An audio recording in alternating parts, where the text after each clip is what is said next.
DJ Chandauli राज अलवेला बिट्टू मैरवा कोने गरम केला छौरी कोने गरम केला डीजे चंदौली राज अलवेला ओके यार मोहिले लगाऊगे पतार छोड़ डाला गाऊगे ओके यार मोहिले लगाऊगे कोने गरम केला छौरी कोने गरम केला जब भातार छोड़ डाला गाऊगे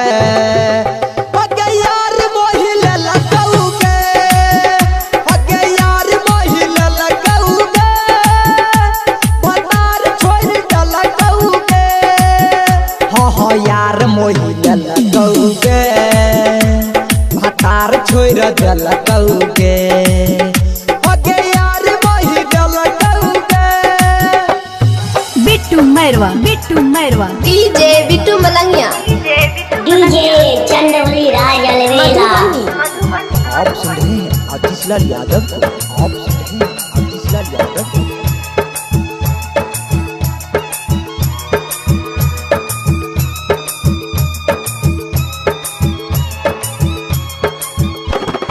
बिट्टू मैरवा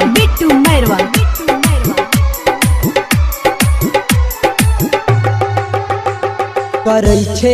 यारवा तो प्यार गे दुल्हा तो खोजला बेकार गे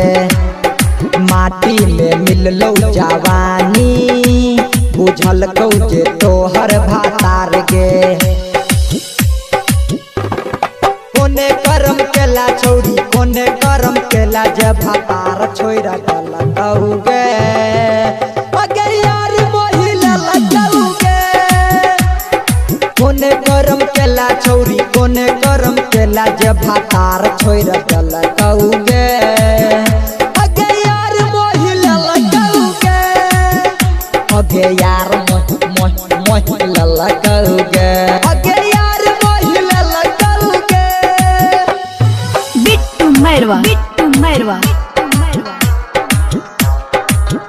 डीजे चंदौली राज अलवेला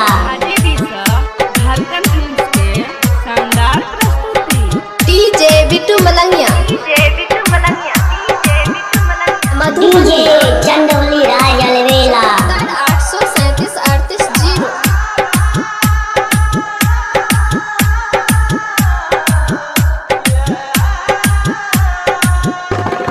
बिट्टू मैरवा डीजे चंदौली राज अलवेला कमलेश बलम के बुझैले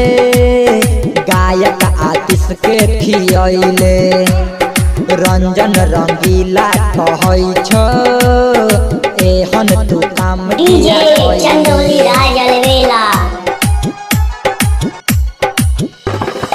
कोने गरम केला छौरी कोने गरम केला जे भातार छोड़ दल कौगे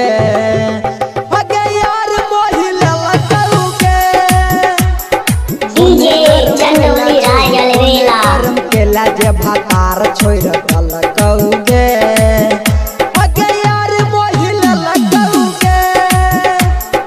कोने गरम केला छौरी कोने गरम केला जे भातार छोड़ दल कौगे